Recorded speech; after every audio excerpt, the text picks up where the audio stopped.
Bom dia, boa noite, boa tarde, seja lá a hora que você estiver ouvindo. Meu nome é Virginia Gitzel e esse é o podcast Feminismo e Marxismo do Esquerda Diário e do Pão e Rosas.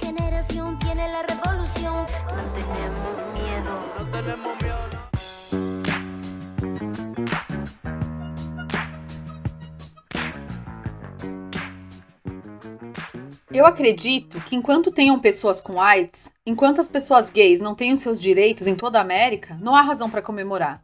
É assim que eu marcho todos os anos. É assim que venho marchando pelos direitos gays todos esses anos, em vez de ficar dirigindo carros e celebrando e tudo mais. Porque você nunca terá completamente seus direitos individualmente, até que todos vocês tenham seus direitos. E eu entendi que enquanto houver uma pessoa que tenha que marchar por direitos gays, queridos, todos nós devemos marchar pelos direitos gays. Essa é uma frase da Marsha P. Johnson.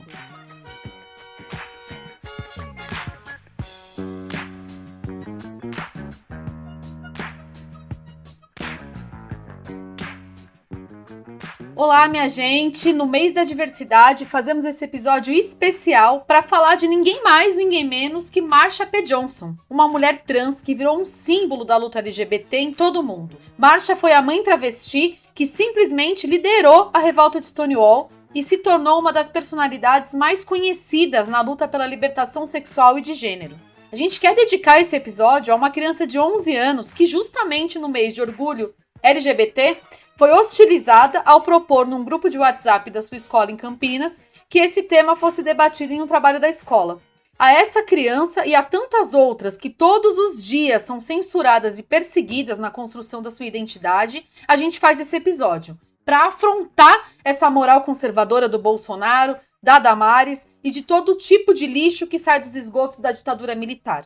E também porque a gente quer relacionar a história da luta LGBT com a perspectiva do combate anticapitalista, como diziam os jovens franceses de 68, para dar todo o poder à imaginação. E para falar desse tema, a gente está aqui hoje com a Virginia Gitzel, que é minha amigona, parça mesmo, estudante da Federal do ABC e militante da Juventude Faísca. Dá um oi pra gente aí, Vi. Oi, gente, tô muito feliz de estar aqui de volta.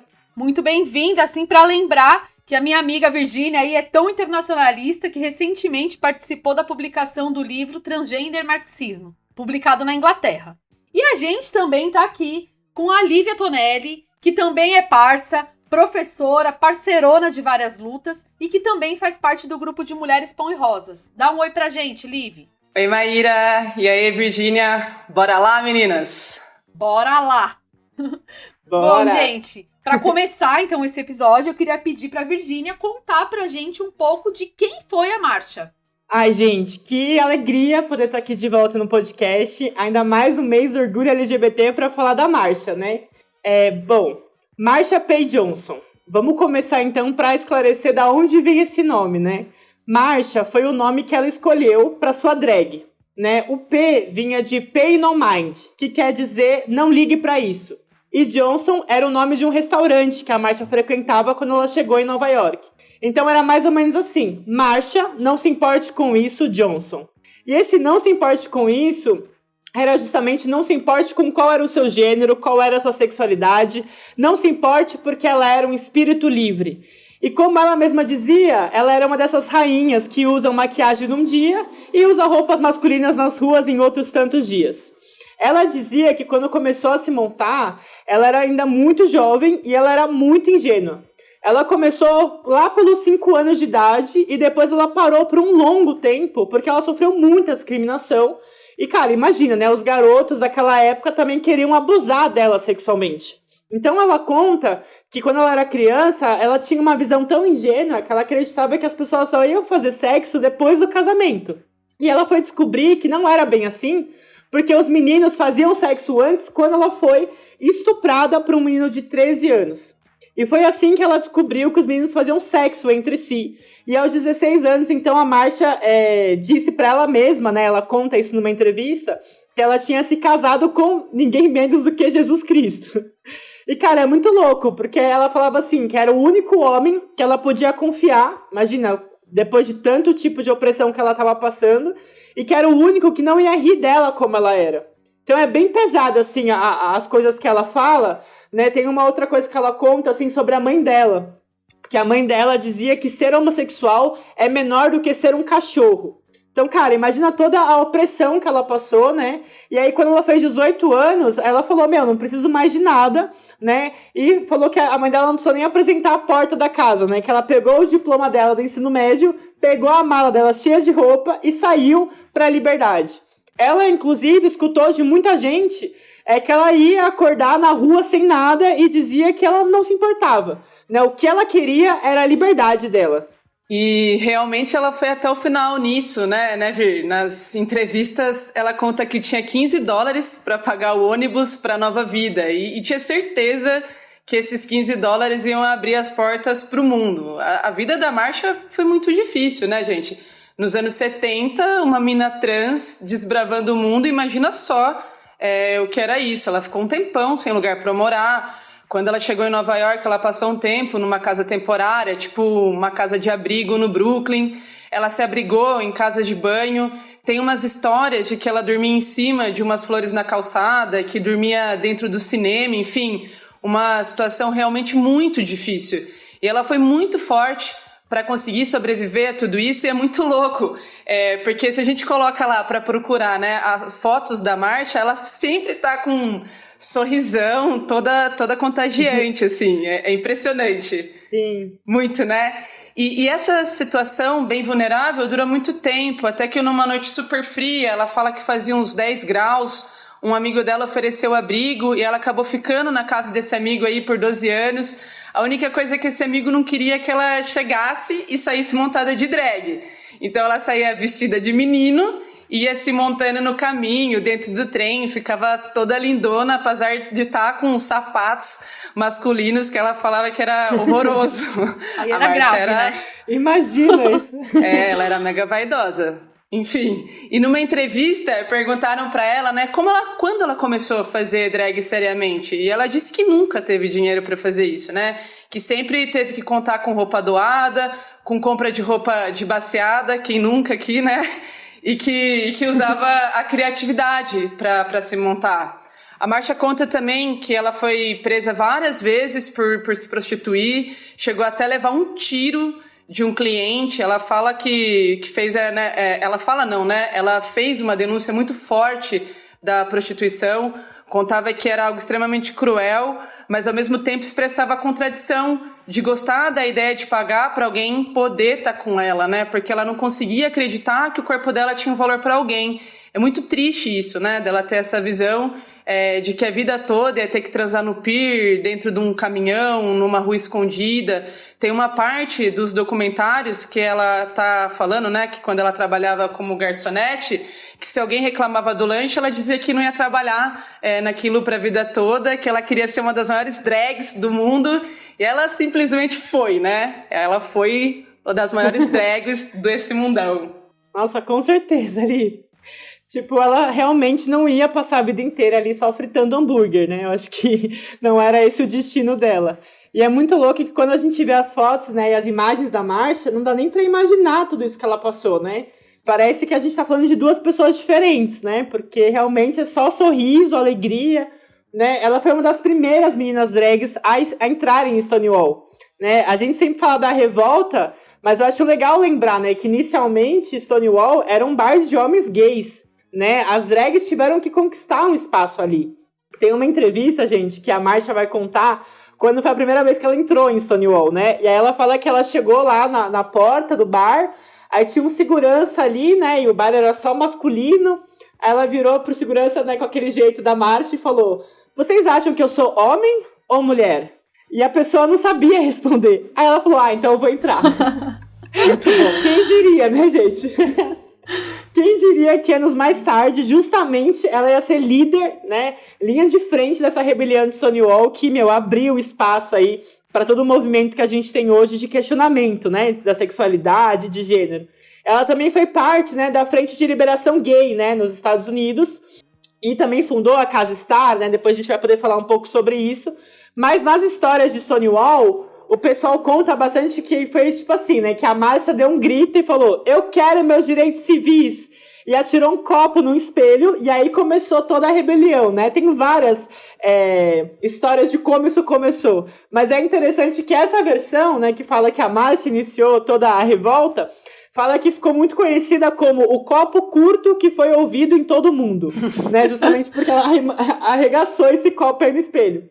E eu não duvido não, hein, gente? Nem eu. Porque ela dizia que todo o combate de Stonewall foi o início da sua própria revolta individual, né? Que ela decidiu que ela queria usar um vestido fabuloso e que ela estava aprendendo a se maquiar e que ela se tornou alguém quando ela decidiu ir até o final, né? Em se tornar uma drag. Né, eu queria até textualmente assim, dizer o que ela falou numa entrevista, que ela disse assim: quando eu me tornei uma drag queen, eu comecei a viver a minha vida como uma mulher.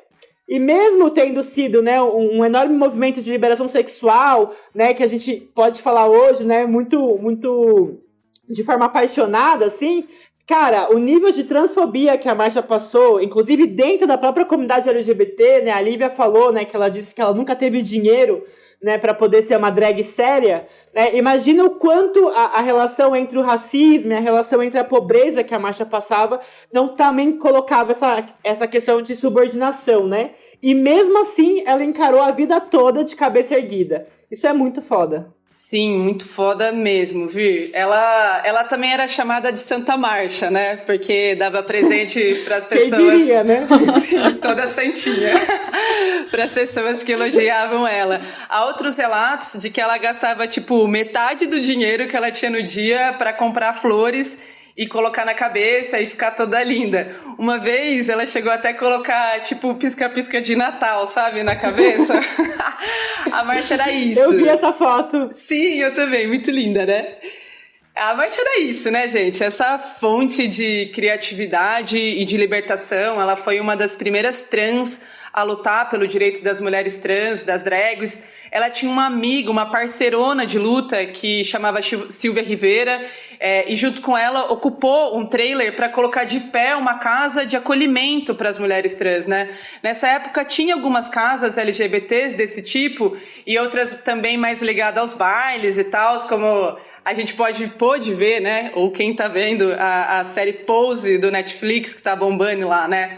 Mas a Marcia e a Silvia fundaram a Casa Star. A sigla Star, em português, vou falar em português porque meu inglês é terrível, significa Trans Moradoras de Rua de Ação Revolucionária. E a sigla tem tudo a ver com elas, né, gente? Tipo, bem de luta e bem estrelas. Lá na Casa Star morava mulheres trans que não tinham casa, que estavam passando fome, que não tinha família.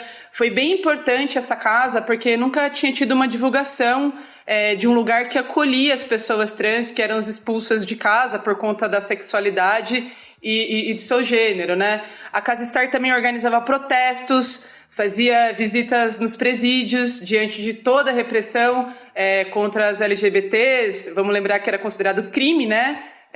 Várias questões, usar mais do que duas roupas, enfim.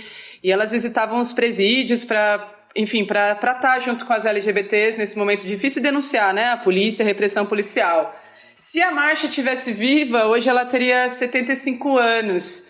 Mas ela foi assassinada, né? Assassinada, é importante a gente falar isso, em 1992. E, muito cruel, o corpo dela foi encontrado boiando no rio Hudson, lá em Nova York. Isso é algo muito importante para parar para pensar. Assim como ela, milhares de mulheres trans são assassinadas todos os anos, né? Dos anos 70 até hoje, isso não mudou. Pensa, gente, ela era um ícone LGBT, né? Simplesmente um dos principais ícones LGBTs a nível internacional. E mesmo assim, o caso, né, do assassinato dela não foi investigado. A polícia disse que foi suicídio. E é muito forte a gente ver que os movimentos atuais nos Estados Unidos, como o Black Lives Matter, retomaram essa denúncia, né? Enfim, só para fechar, a Marcia foi uma mulher incrível. Nos últimos anos de vida dela, teve várias questões psicológicas, ela amargou uma depressão muito forte, conviveu com HIV e sempre, gente, defendeu as pessoas com AIDS, inclusive visitando as pessoas no hospital e levando todo tipo de apoio e solidariedade que ela podia para as pessoas. Nossa, meninas, realmente, assim, é impressionante a personalidade, né, que era a Marcia. Eu acho que quem tá escutando a gente consegue ter uma ideia, assim, né, do quanto foi intensa a vida dessa mulher, né, viveu 1000 coisas, se colocou à frente de vários combates, né, uma força muito grande, assim, né, que a gente vê na Marcia. Ela enfrentou um monte de adversidade e, cara, como vocês falaram, ela tava sempre sorrindo, né, tipo, que energia, assim, pra poder lutar pra transformar o mundo. Mas é bem difícil falar da Marcia sem a gente falar da Silvia Rivera, que foi uma grande companheira de vida dela. Tava até comentando com as meninas que assistindo os documentários, você fala, meu, e essa Silvia Rivera, né? Quem foi essa mulher? Então eu queria ver se a Lívia fala um pouquinho, assim, para o pessoal conhecer, pelo menos por cima, quem foi a Silvia Rivera. Com certeza, Má. E falar da Marcia sem falar da Silvia, como você disse, seria tipo falar da Rosa Luxemburgo sem mencionar a Clara Zetkin, né? Impossível, simplesmente impossível. A Andrea Datri, que é fundadora, né, do Grupo Internacional de Mulheres Põe Rosas, ela tem um texto belíssimo e forte sobre o potencial subversivo da amizade. Aliás, esse é o título, né, do texto, e no qual ela vai desenvolver a reflexão de que a amizade ela é uma das poucas formas de relações interpessoais que não está sujeita, né, aos deveres e às obrigações ditadas por lei. Então, nenhum Estado existe a institucionalização da amizade como existe a do casamento, a da maternidade e da paternidade. Ou seja, né, gente, é na amizade onde as regras e os lucros simplesmente não têm vez, né? Onde a gente pode encontrar a morada da nossa verdadeira força e o potencial subversivo para combater a miséria capitalista. E a amizade entre a Marcia e a Silvia é um exemplo muito forte disso, né? Elas se conheceram muito jovem, a Silvia tinha 12 anos e a Marcia era como uma mãe para ela, né? E juntas elas foram a vanguarda da luta trans nos Estados Unidos. Não sei, assim, pegando um pouco mais para falar sobre a Silvia, né? Que eu acho que tem um elemento também que aparece num dos documentários, que quando começa a Batalha de Stonewall, ela fala que achava que a revolução tinha chegado. Que aquele momento força, era das LGBTs, né? Realmente. Muita força, gente, meu. Nossa. Eu queria muito estar lá. Eu também queria. Eu também, Vir. Eu também, totalmente. E ela falou que aquele momento foi a hora do basta, né? Do basta de ser tratada como lixo, do basta da violência policial. Mas muito diferente, né, das romantizações que se tem desse processo. É bem doloroso ver como a Silvia, né, uma trans de origem latina, que também foi expulsa de casa muito jovem, e a Marcia, né, as duas principais referências da revolta de Stonewall, foram depois marginalizadas. Em 1973, tentaram banir as travestis da Parada do Orgulho Gay, um absurdo, né? E a Silvia e a Marcia, o que elas fizeram? Bom, elas foram para frente da faixa de abertura da parada e ali marcharam e impuseram que ia ser liderança da parada, como foram da revolta de Stonewall, né?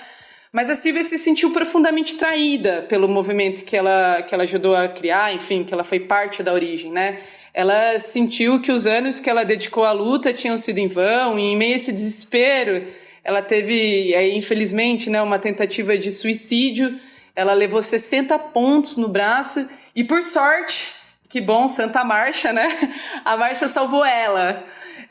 Hoje há uma série de disputas dentro do movimento LGBT, até hoje, nessa época também, inclusive com a própria máfia, que era dona da maioria dos bares LGBTs e que organizava a parada e o festival de rua. Tem só um elemento que eu queria trazer aqui, porque é importante, né, a gente colocar que quando o movimento de libertação gay começou, a Marcia e a Silvia, elas não contavam com uma história, com uma teoria que pudesse estruturar, né, os seus objetivos e estratégias. Na verdade, muita da consciência ali desenvolvida estava relacionada a uma descoberta sobre o seu desejo sexual e a sua não compatibilidade de gênero imposta de uma forma isolada, né? Sem recursos, inclusive, para nomear o que elas sentiam, né? Por isso a Marcia e a Silvia não se denominavam como transexuais a princípio. Para muitos ainda predominava a ideia de doença ou de nascer assim para se defender da perseguição do Estado e da Igreja. o que gerava uma certa ideia de que, com a saída do armário, a aparição de mais LGBTs, poderia se enfrentar o preconceito. E, bom, tá mais do que explícito hoje, né, com esse mundão cheio de bicha, de sapatão e de trans, que isso por si só não é saída para a LGBTfobia. E só para fechar, assim, da história da Silvia, né? Infelizmente, a Silvia morreu em 2002 de um câncer no fígado, aos 50 anos de idade, e ainda ela é hoje, para nós, né, uma enorme fonte de inspiração para a nossa luta, para a livre expressão da nossa sexualidade, certeza. Sim, e do nosso gênero. Nossa, sim, gente. Eu fiquei, assim, muito mexida com a figura da Silvia, de verdade, assim. Eu achei muito impactante, tipo, a forma como ela lidou com tudo, né, se colocando à frente de diversas questões, né, e eu acho que é bem impactante a gente pensar que as mudanças recentes, né, que a Marcia e a Silvia foram parte, né, de conquistar, elas eram muito frágeis, e ver, assim, duas líderes, né, uma que foi assassinada e outra que foi completamente marginalizada é muito revoltante, né, então eu acho que o importante mesmo, pegando isso que a Lívia colocou, é a gente poder fazer um debate de estratégia, né? Porque justamente o capitalismo se utiliza disso, né? Se utiliza das opressões para explorar ainda mais a classe trabalhadora. Então, acho que é importante a gente ver que cada pequena conquista tem que ser um ponto de apoio para a luta anticapitalista, né? Inclusive, a gente fala sobre isso também em um episódio desse podcast aqui que fala sobre a revolta de Stonewall, né, que eu convido todo mundo a escutar. E hoje a gente está concentrando aqui na história da Marcia, né, que participou ativamente de todo esse processo e entrou para a história como um símbolo de combate mesmo das mulheres trans. E esse combate está colocado, né, nos dias de hoje totalmente. Eu, quando assisti o documentário da Marcia, eu fiquei pensando muito em como já se expressava naquele momento uma cisão entre o movimento gay masculino, das mulheres lésbicas e das pessoas trans. E é muito triste, assim, ver, né, que essa divisão se expressa Sim. até os dias de hoje. Tipo, por exemplo, o feminismo radical, que não aceita as mulheres trans. Gente, isso é absurdo. Isso é absurdo. Eu fico me perguntando, radical em quê, né? Tipo, porque, assim, não aceitar as mulheres trans é o oposto daquilo que a gente tem que lutar, né? Ou o movimento... Radicalmente trouxa, né? Muito radicalmente bom. absurdo, né? Porque, assim, é bem claro que, assim, ou os movimentos gays que acusam as pessoas trans de querer heterossexualizar os gays, gente, até é difícil de falar, né? Porque é complexo esse pensamento, né? Né? Porque justamente colocam essa visão, porque questionam as relações amorosas entre pessoas gays, cis e trans, né? Eu acho que o que é mais doido ainda é a gente ver que ainda hoje as mulheres e os homens trans seguem na marginalidade. E no nosso país, por exemplo, a gente carrega o título macabro de ser o país que mais mata pessoas trans no mundo. Então a gente assiste lá a novela da Globo e aparece um cara trans e as pessoas acham que as coisas já mudaram. Mas as mudanças que aconteceram não foram sem contradições. Ou até melhor, né? As mudanças que aconteceram não foram sem manter uma grande maioria no submundo. Enquanto uma pequena parcela, que é dominada por gays e lésbicas brancos de classe média, se contrastam totalmente com a realidade, né, de várias pessoas que não podem desfrutar realmente das conquistas arrancadas nas últimas décadas, né, e da sua própria identidade. Inclusive, eu acho que sempre que a gente retoma a Batalha de Stonewall, a gente tem que usar isso para ver que naquele momento preciso, a comunidade LGBT de conjunto achou que era preciso dar um basta no nível de opressão que viviam. Então, esse espírito eu vejo que está bem colocado nas minas trans colombianas, por exemplo, que nesse momento agora estão na linha de frente, né? Porque os processos de luta de classes, eles abrem as portas para que o combate pela libertação sexual seja colocado. Mas é preciso, ainda assim, combater os cantos da sereia que buscam limitar essas revoltas com discussões que apontam para saídas ligadas a um tipo de representatividade neoliberal, por exemplo. Ou aceitam que a enorme mercantilização do sexo, incluindo as LGBTs como mercadorias ou consumidores em potencial, pudesse manter todas as estruturas de opressão, né? Ou que poderiam provocar mudanças para a maioria das pessoas trans e LGBTs. Sendo que se trata de combater esse sistema de conjunto, porque a gente nunca vai poder ser livre no capitalismo. E é brutal pensar que até hoje as pessoas simplesmente não podem ser quem elas são, não podem ser elas mesmas. Nossa, total, Má. Tipo, isso acho que é uma coisa que faz nossa cabeça dar uma, sei lá, assim, né? Porque é realmente pensar uma perspectiva, né? De tentar entender, né? Por que com décadas de luta, com avanços e retrocessos nos direitos que a gente conquistou, né? A gente pôde ver, inclusive, a descriminalização da homossexualidade, da transexualidade em vários países, né? A gente pôde ver essa retirada das identidades dos livros de doenças mentais, né? Tipo, isso muito recentemente, né? Foi agora, em 2019. A gente vê em muitos lugares se conquistar direitos como o casamento, né? Ou direitos civis em geral, né? Que, sei lá, acho que sem dúvida são uma expressão da força, né? Da nossa luta. Mas isso justamente não ocorreu de forma linear e nem progressiva, né? E eu acho que é louco entender, assim, que esse momento de Stonewall, né? O momento do pós-Segunda Guerra Mundial, ele abriu um espaço para vários movimentos de questionamento, né? A gente tinha um ascenso revolucionário também, né? O Maio Francês, né? Que foi todo aquele questionamento, né? De revolução nas ruas, nas casas, nas camas, né? Uma série de coletivos que foram surgindo, né? O Gay Liberation Front, que era esse grupo que a Marcha fez parte, aquele Lésbicas e Gays em Apoio aos Mineiros, que a gente adora falar, a Frente Homossexualização Revolucionária na França, o próprio Somos aqui no Brasil.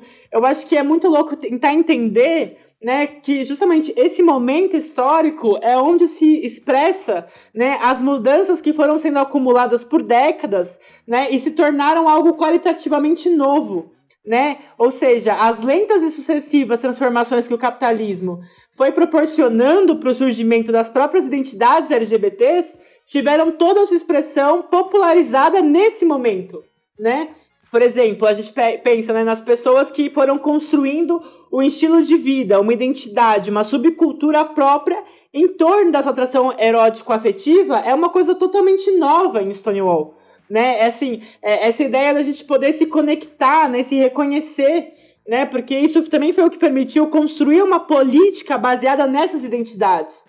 Né, a explicação para que Stonewall, de uma madrugada para outra, pudesse ter criado um movimento tão amplo ao redor de todo mundo é porque foi, de fato, a expressão desse acúmulo de transformações que o capitalismo produziu na família e nas instituições que atrelavam as pessoas, né, ao sexo unicamente de forma reprodutiva. E uma vez que já tinha sido, né, criadas essas condições, né, já tinham esses bares, esses guetos, essa subcultura, isso ajudou a criar essa identificação como um grupo, né? E não mais as pessoas se verem, até a Lívia comentou um pouco disso, né? A consciência da marcha, né, de várias travestis, de vários LGBTs naquele momento, ainda estava muito se desconstruindo, né? Começando uma coisa inédita, que era não mais se ver como um caso isolado, né? Mas ao encontrar esse grupo, né, poder se identificar e ver que era uma coisa muito maior. Né? E aí justamente o peso da opressão, né, que ficava mais evidente, né, que não era uma coisa isolada, individual, mas uma questão social, e a necessidade de responder a essa violência foi o que impulsionou o surgimento de um movimento de homossexuais, drag queens, travestis e todas as primeiras letrinhas, né, que ajudavam nesse processo de reconhecimento.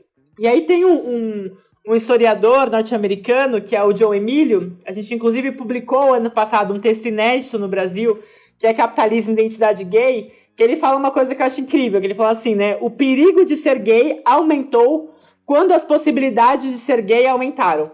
Né? E eu acho que é muito louco, porque enquanto o movimento crescia, a reação também acompanhou isso, né? O surgimento dos movimentos pró-família, né, que infelizmente a gente vê hoje aí no nosso Congresso, né, dentro aí do governo Bolsonaro e etc. A igreja, né, que se tornou a guardiã da sexualidade normativa. As derrotas históricas da classe trabalhadora no fim da década de 80. O avanço do neoliberalismo como resposta à crise econômica. Tudo isso produziu uma enorme fragmentação da classe trabalhadora, por um lado, e dos movimentos sociais, por outro.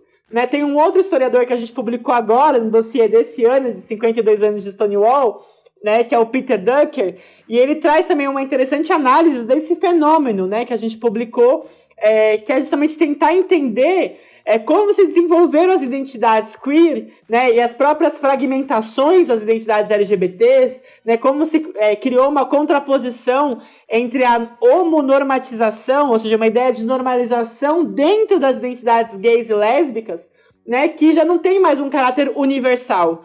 né? Você ser gay ou ser lésbica não é mais uma coisa que pode ser universalmente aceita. E cada vez mais, ao se impor essas normas, essas normatizações, essas medidas mais classificatórias, vai se impedindo, então, o desenvolvimento de formas mais livres, né? De se criar identidades, de se entender, de se expressar e tudo mais. Então, acho que, ao mesmo tempo, as contradições dos movimentos de emancipação hoje, né, no momento de derrotas da classe trabalhadora, né, de desigualdade crescente entre os membros do próprio grupo, né, entre as próprias letrinhas, todo esse momento do neoliberalismo foi muito usado ideologicamente, né? Isso se combina com toda a instrumentalização da própria AIDS, né? Que, foi usada assim para retirar todos os aspectos mais subversivos do movimento. Se combinou com o surgimento de camadas privilegiadas, né, dentro do movimento LGBT, né? A Má comentou um pouco isso, né? De que hoje tem setores dentro do próprio movimento LGBT que conseguem desfrutar dessas conquistas numa posição relativamente confortável, né, das suas identidades, enquanto a grande maioria, né, de nós LGBTs continua em situações drásticas de miséria, né, produzindo uma marginalização dentro da própria comunidade. Né? Quantos casos não tem de pessoas trans que têm que não transicionar para conseguir um emprego formal, né? Ou quantos gays e lésbicas não sofrem assédio no mercado de trabalho, né? Não tem que ouvir dos seus chefes um monte de desaforo e tudo mais. Essa é a grande realidade, né? Então, conforme foi crescendo uma tolerância social com os gays e as lésbicas em geral, né? Tipo, na mídia e tudo mais, também foi se fechando o espaço para identidades, e principalmente identidades trans, que tivessem questionamentos menos assimiláveis pela ordem capitalista, né, com expressões mais polarizadas de gênero, né? Então, tudo isso é muito interessante de pensar, porque aí também é onde se inserem essas teorias pós-modernas que vão produzindo muitos questionamentos culturais, mas sempre marcados por uma perspectiva essencialmente individual, né? Então, hoje, a enorme marginalização e os estereótipos que ainda mantêm mais de 30 países, gente, que proíbem a homossexualidade, né? Que tratam a gente ainda como criminosas, né? Ou doentes mentais, cara, que é um bagulho, assim, digno de Bolsonaro, né? Absurdo, né? Tipo assim, a cara dele, né? Uma coisa dessa. E é absurdo, né? Tipo assim, é também contrastado, né? Por essa indústria do sexo, gente, que é brutal, cara. Tipo, um bagulho que não para de se expandir. Né, a gente consegue ao mesmo tempo ver o assassinato brutal de travestis transexuais e a pornografia e toda a indústria do sexo bombando e dizendo que a gente vai ser livre pela via do consumo. Então, assim, eu acho que sem dúvida isso coloca vários questionamentos para a gente pensar nos dias de hoje, então, o que fazer em relação à libertação sexual e de gênero, né? Nossa, muito bom esse resgate que você fez, Vi. Exatamente, eu queria pegar um gancho para a gente discutir, né, quais são as tarefas hoje das LGBTs, né, porque são enormes, uma vez que a gente está falando das nossas vidas, né, de uma sociedade que combina da forma mais perversa possível exploração e opressão, e isso fica escancarado nos números de assassinatos de LGBTs, na expectativa de vida das trans, nos trabalhos precários que é imposto para a gente, né, como única saída, como o telemarketing, os seus porões invisíveis, ou a própria prostituição. Enfim, tudo isso toma contorno ainda mais pesado e duro para a classe trabalhadora e para os setores oprimidos, com o aprofundamento na pandemia, né, da crise capitalista. E também com o avanço dos governos e desses setores ultra-reacionários que querem normatizar as nossas vidas, os nossos corpos a qualquer custo, né? E a gente sente isso forte aqui. Estamos hoje no polo mais reacionário do mundo, né? Com Bolsonaro e Mourão rindo do nosso luto, rindo do nosso desespero diante do medo da contaminação, da miséria que está instalada no país, né? A perspectiva da vida das trans, por exemplo, na pandemia, caiu de 35 para 30 anos. Olha que absurdo isso, gente. É escandaloso, né? Era absurdo, né? Sim, já era absurdo. Conseguiu ficar ainda pior, né? Exato. Sem contar o desemprego recorde, né? Que atinge a casa dos 14%, segundo o IBGE, e os LGBTs estão muito, com certeza, metidos nessa parte dessa juventude e da classe trabalhadora que está procurando emprego e não encontra, né? Bom, e o que fazer diante disso tudo, né? Há um setor que tenta cooptar a nossa luta, o famoso Pink Money, que lucra com a nossa sexualidade, aos reformistas que querem canalizar as mobilizações para a via institucional, além de apostar bastante na conquista de direitos, que assim, gente, sem dúvidas são importantes, né? Mas não podemos perder do horizonte que essas concessões, né, de direitos em meio às crises caem por terra, como inclusive a gente tá vendo agora, né? Além do fato de que o direito perante a lei não significa o direito perante a vida, né? A gente LGBT sente isso na carne, né? Enfim. E há um setor stalinista, por exemplo, né, que adora fazer um discurso vermelho, todo radicalizado, mas na prática desvia ou trai abertamente a nossa luta ao também canalizar para a via institucional. Isso para não falar do DNA homofóbico dos stalinos, né? No episódio sobre Stonewall, que a Maíra falou, episódio 19 aí, né, viu? A gente fez uma aglomeração boa nesse episódio. Saudade! Muito bom, saudades total. E outros sobre o stalinismo, episódios, né, do nosso programa, do podcast Feminismo e Marxismo, a gente desenvolve bem sobre isso, né? O stalinismo retrocedeu em toda a linha com as conquistas da Revolução Russa, tentou apagar todo o rastro de solidariedade entre o marxismo e o movimento homossexual. Enfim, um absurdo completo. Mas, enfim, também, né, existe a perspectiva dos marxistas revolucionários, que é a que a gente reivindica, que é a que a gente batalha, que é essa que vai, né, por uma vida plena de sentido, onde a gente possa expressar livremente a nossa sexualidade, o nosso gênero, e para isso, sem dúvidas, é fundamental uma perspectiva classista que se enfrente, né, com a sociedade capitalista. A Má já falou um pouco, mas, gente, eu acho que todo mundo viu, né, aquela cena linda das travas colombianas todas montadas, tipo, super divas, se enfrentando com a polícia assassina e truculenta lá do Ivan Duque, e sendo parte, né, junto aos trabalhadores e às centenas de milhares de pessoas que tomaram as ruas do país para dizer que não vão ser elas que vão pagar pela crise que os capitalistas criaram, né? E Colômbia não foi um fato isolado, né? Tipo, em Mianmar, as LGBTs também tomaram as ruas, pararam as fábricas contra o golpe militar. No movimento Black Lives Matter, né? As LGBTs também foram centenas de milhares para as ruas para expressar o nosso ódio profundo à polícia supremacista norte-americana. Os gritos de sem justiça, sem paz é parte da moral que a gente carrega da Batalha de Stonewall, dos gritos de ódio, né, das muitas das nossas já tombadas, como foi com a marcha, do grito de justiça, né, por Tony McDade, um trans negro que 2 dias depois, né, do brutal assassinato do George Floyd, também foi assassinado pela polícia da Flórida com o argumento de que era um suspeito e que estava supostamente armado. Enfim, milhares, né, de pessoas protestaram na frente do Stonewall Inn por justiça pelo Tony, aos gritos de vidas negras importam, vidas queer importam, vidas trans negras importam. E acho que tudo isso mostra pra gente, né, as LGBTs, que as LGBTs na linha de frente da luta de classes internacional muito uma expressão forte, né, da toda a crise econômica, de toda a miséria capitalista, que são os setores mais oprimidos pelo velho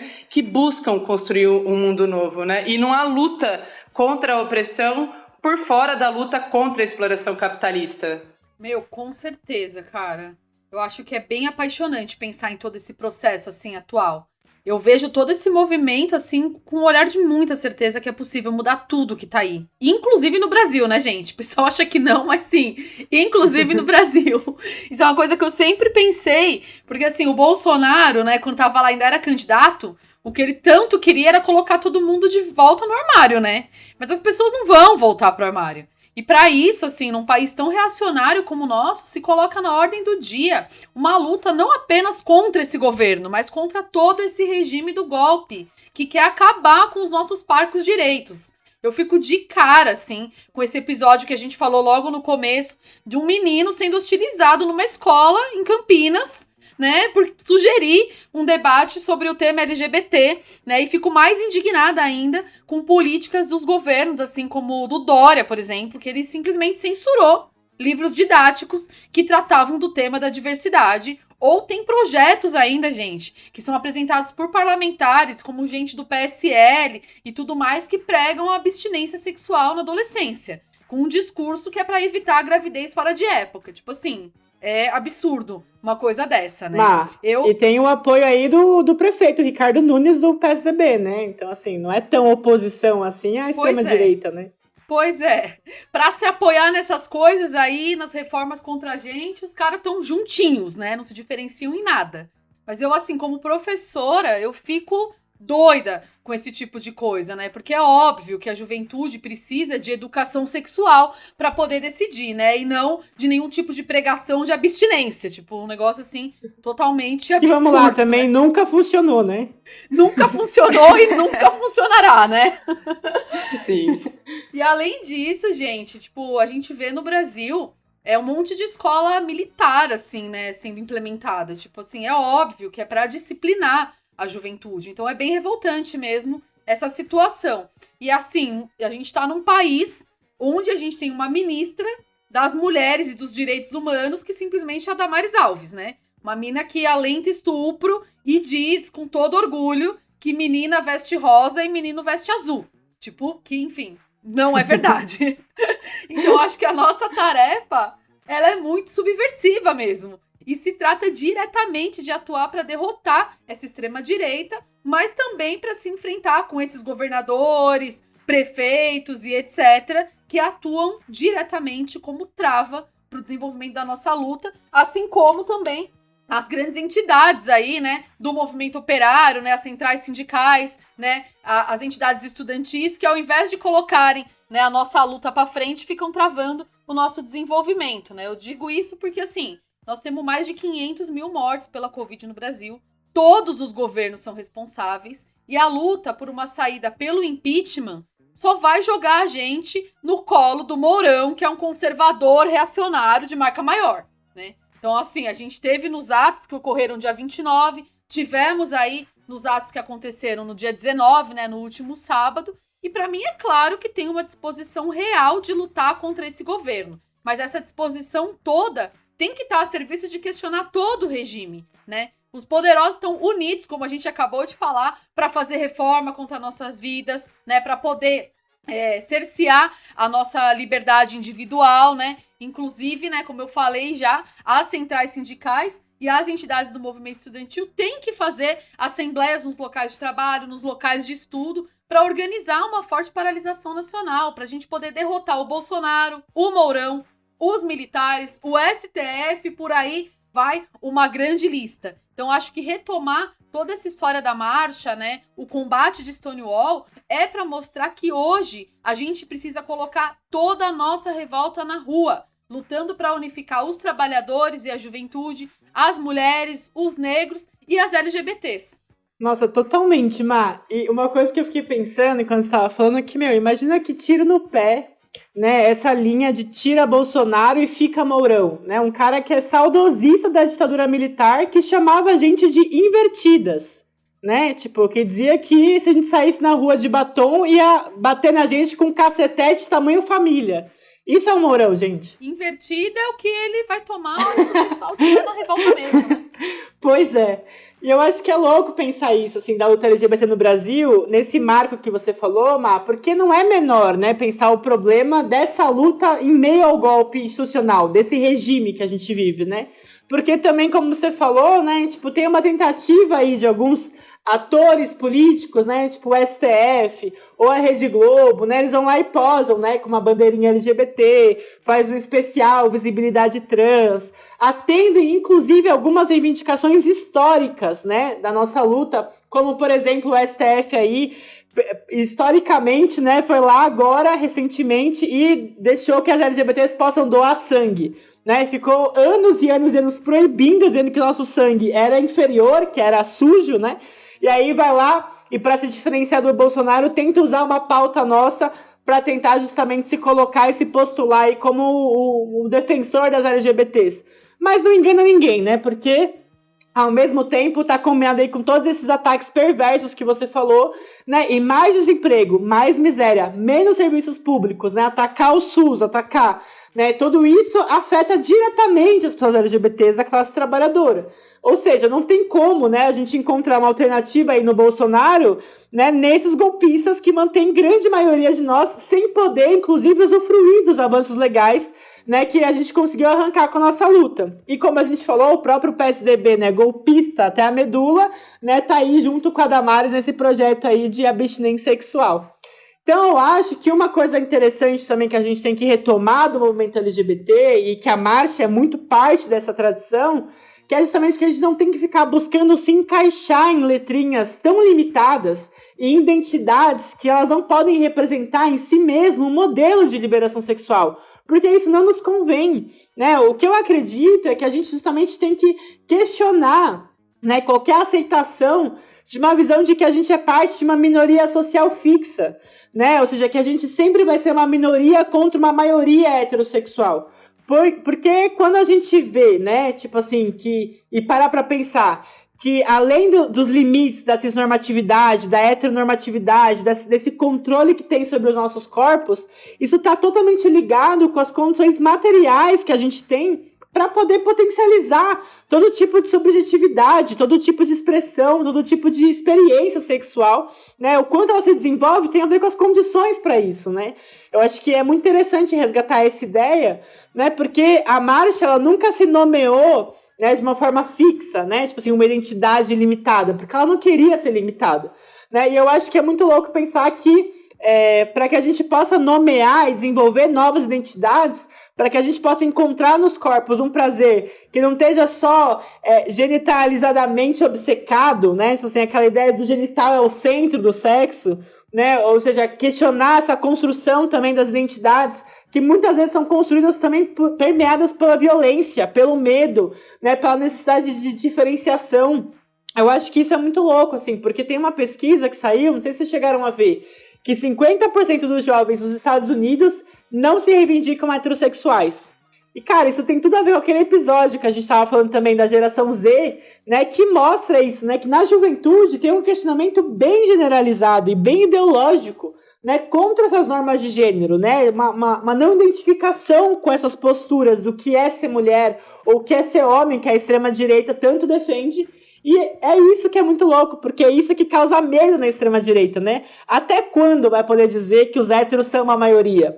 Né? E eu acho que a gente tem que justamente problematizar isso, né? Porque por mais que o movimento tenha começado sim com uma minoria, né? Como a gente tentou explicar um pouco aqui, né? Que era justamente essa minoria que começava a se entender e se reconhecer através dessa subcultura, né? Como um grupo oprimido.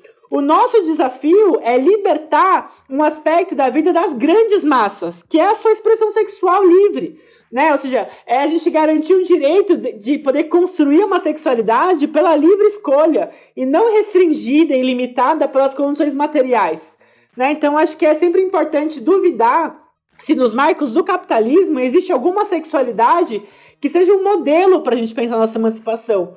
Ou se é necessário a gente questionar tudo, né? Como faziam, né, os jovens lá do Maio Francês, que a Márcia citou logo no comecinho do episódio. Né? A nossa luta não pode ser por apenas a gente existir tal como a gente é, né? Ou para a gente poder só sobreviver. Nós temos que pensar muito mais alto. A gente tem que pensar que a gente tem que conseguir arrancar todas as condições materiais para poder escolher, desenvolver, né, refletir, questionar, fazer tudo que a gente quiser, né? Tipo, de forma mais livre possível. E isso tem como uma pré-condição colocar, então, toda essa estrutura capitalista que está baseada na desigualdade no lixo, né? Nós temos que abrir caminho para a humanidade poder ser feliz, cara. Isso aí tem um nome, chama comunismo. E nós temos que lutar por esse objetivo, né? Eu acho que essa crescente diversidade sexual e de gênero que está sendo aí reclamada, né, questionada e levantada, né, por essa juventude, ela, inclusive, é muito criticada, né? Porque o pessoal fala, ai, meu, mas agora tem tanta letra que não vai nem caber um alfabeto inteiro na sigla, então é um problema e tudo mais.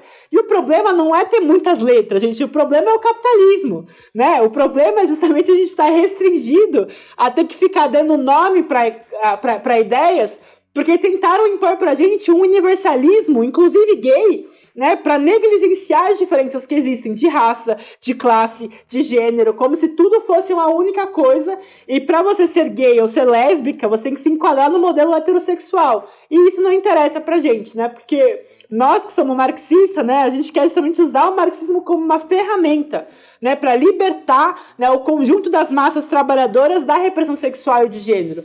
Né? Essa é a perspectiva do Põe Rosas, né? E é justamente essa perspectiva que a gente leva em cada luta, né, por justiça, né? Como a gente está vendo lá no Black Lives Matter, como a gente vê aqui no Brasil de vários casos, né, brutais de assassinatos, ou quando a gente luta por reformas ou por melhores condições de vida, né? É justamente tentar apresentar, né, uma perspectiva que é inseparável dessas bandeiras históricas, né? A gente quer arrancar o direito que é inegociável de desejar, sempre seguir desejando.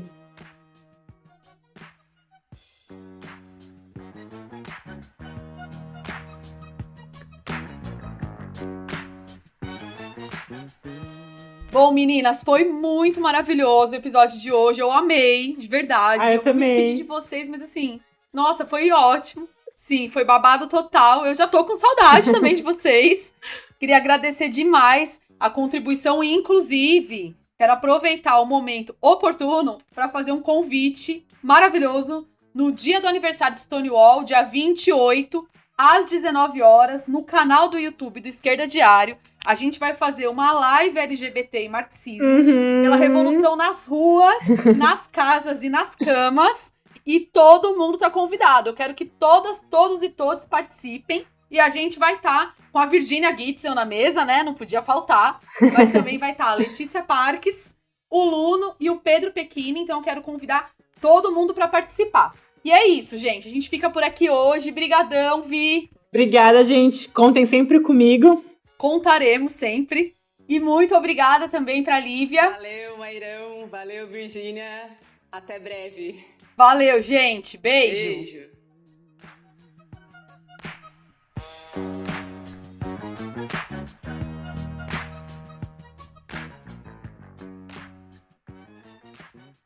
A história não é algo que você olha para trás e diz que era inevitável. Acontece porque as pessoas tomam decisões que às vezes são muito impulsivas e do momento.